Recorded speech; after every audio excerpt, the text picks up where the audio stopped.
Multiplication law of probability. अब इस बात को हम जो है एक एग्जांपल से समझते हैं कि आखिर ये मल्टीप्लिकेशन आखिर हम प्रोबेबिलिटीज़ को क्यों करते हैं। जैसे अगर इस सिचुएशन में देखें कि अगर हमें ये देखना हो कि probability of rolling a 5 and then a 3 with a normal 6 sided die, तो ये कैसे हम निकाल सकते हैं। देखिए इसमें सिचुएशन इस तरह से कि पहले रोल करने पे 5, ठीक है, और फिर दोबारा रोल करने पे 3 आए, ठीक है। तो इस केस में हम जो दोनों ये इवेंट्स हैं इनकी प्रोबेबिलिटी को मल्टीप्लाई करते हैं, ठीक है, क्योंकि इन दोनों इवेंट्स आपस में इंडिपेंडेंट है, ठीक है, इसलिए हम इन दोनों को जो है वो मल्टीप्लाई करते हैं। और इसका जो अब आंसर है, सोल्यूशन, वो भी आपसे मैं शेयर कर देता हूँ जी। तो इसमें probability of A and B की बात करें, ए इवेंट क्या है कि 5 आएगा और बी इवेंट क्या है कि 3 आएगा डाई पे, ठीक है। तो probability of A intersection B की भी हम बात कर सकते हैं, ठीक है। तो इंडिपेंडेंट के केस में इन दोनों की प्रोबेबिलिटीज का हम प्रोडक्ट ले लेंगे, 1/36 आंसर आ गया।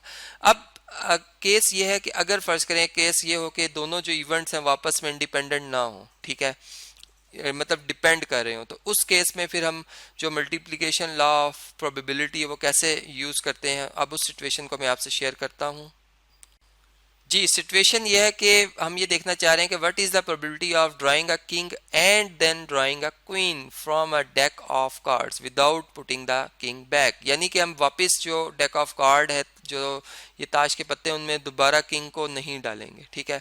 तो सारी बात है कि प्रोबेबिलिटी जो है वो बदल जाएगी। पहले कार्ड्स अगर 52 थे टोटल, किंग के निकल जाने से जो है अब कार्ड्स की तादाद 51 रह जाएगी।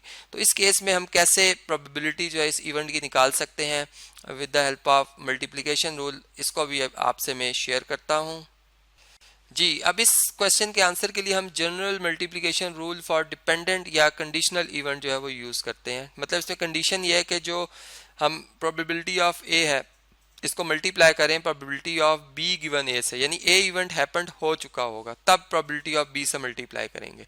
तो देखिए प्रोबेबिलिटी ऑफ ए क्या है, 4 आउट ऑफ 52, ठीक है, चूंकि 4 कार्ड जो हैं वो हमारे पास होते हैं किंग के और 4 ही कार्ड्स होते हैं क्वीन के, लेकिन आउट ऑफ 51। तो इनको जब इनका प्रोडक्ट लिया जाएगा तो आंसर आता है 0.006, या इसको हम 0.6% भी कह सकते हैं। तो इसी के से इन एग्जाम्पल से हम जो ये मल्टीप्लिकेशन रूल ऑफ प्रोबेबिलिटी है वो समझ सकते हैं।